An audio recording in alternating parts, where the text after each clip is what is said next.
ये जो विषय आपने दिया है कि कुछ मैं उस पर बोलूं, वो विषय स्वास्थ्य और प्रकृति का क्या संबंध है।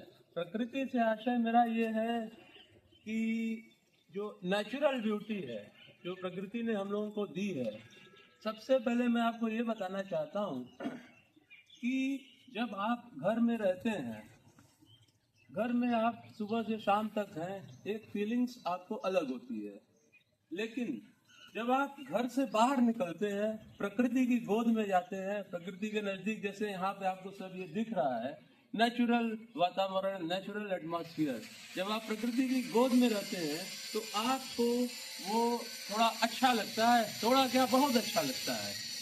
इसका कभी आपने यदि इस पर ध्यान दिया हो, मैंने इस पर चिंतन और मनन किया कि प्रकृति की गोद में जब आप पहाड़ों पर जाते हैं, नदी के पास जाते हैं और पार्क में जाते हैं, बाग बगीचे में जाते हैं, तो आपको बहुत अच्छा अनुभव होता है। ऐसा इसलिए होता है कि मानव का शरीर जो बना है पंच तत्व से बना है, और जब हम इस पंच तत्व पे जाते हैं तो हमको यह एहसास होता है कि हम माँ की गोद में बैठ गए हैं।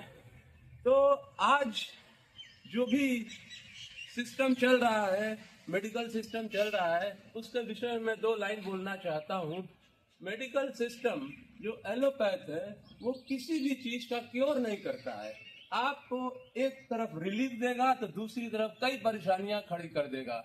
जैसे मैं उदाहरण देता हूँ, डायबिटीज या ब्लड प्रेशर, दोनों एक दूसरे के पूरक हैं। देर सवेर दोनों ही होना है। अगर आपको डायबिटीज हो गया तो ब्लड प्रेशर का प्रॉब्लम होगा, यदि ब्लड प्रेशर का प्रॉब्लम हो गया तो डायबिटीज का प्रॉब्लम होगा। अब उसमें आपने जब एक दवा खानी शुरू की डायबिटीज के लिए, तो उसका साइड इफेक्ट कई होता है। या आपने बीपी की दवा खानी शुरू की तो आप ये एहसास करते हैं कि मैंने बीपी की दवा खा ली और अब मेरा ब्लड प्रेशर बिल्कुल सही हुआ। ऐसा कुछ नहीं है। आपने बीपी की दवा खाना जैसे ही शुरू किया, आप ये समझ लीजिए कि आपका हार्ट कमजोर होना प्रारंभ हो गया। और है क्या मनुष्य के शरीर में, हार्ट इज एवरीथिंग। यदि हार्ट बीट आपका सही नहीं है, हार्ट आपका कमजोर हो गया, तो जीवन कितना रह जाएगा। लेकिन पूरी व्यवस्था प्रकृति ने की है। इन सब चीजों को छोड़िए, आप सुबह मॉर्निंग वॉक करिए, आप एक्सरसाइज करिए, योगा करिए, हंसिए, बोलिए, साधारण जन के बीच बैठिए। जरूरी नहीं है कि विद्वत समाज में आप बैठ रहे हैं। विद्वत समाज में आप बैठेंगे तो आपको ब्रेन पे स्ट्रेस देना पड़ेगा, ब्रेन पे जोर देना पड़ेगा। और जब साधारण जन के बीच में आप बैठेंगे तो आप फ्री होकर बात करेंगे, रिलैक्स होकर बात करेंगे। तो मैं आपसे ये कहना चाहता हूँ अल्टीमेटली कि यदि आपका शरीर स्वस्थ है, स्वस्थ शरीर आपको किस लिए चाहिए? इसलिए नहीं कि आप एंजॉय करें, इसलिए कि आप अपने परिवार का भरण पोषण, परिवार की जिम्मेदारी अच्छे से निभा सकें। और अपने लिए क्या है, आप स्वस्थ रहेंगे, जितना स्वस्थ रहेंगे उतना आप परिवार के लिए कर पाएंगे। तो मेरा आपको यही आज सलाह है कि आप धन कमाइए, रुपया कमाइए, पैसा कमाइए, लेकिन धन, रुपया और पैसा कमाना ही जीवन का लक्ष्य हो जाए, ये बिल्कुल गलत हो जाता है। धन से कमाने का भी आशय होता है कि आगे चल के हम एंजॉयमेंट लेंगे लाइफ का।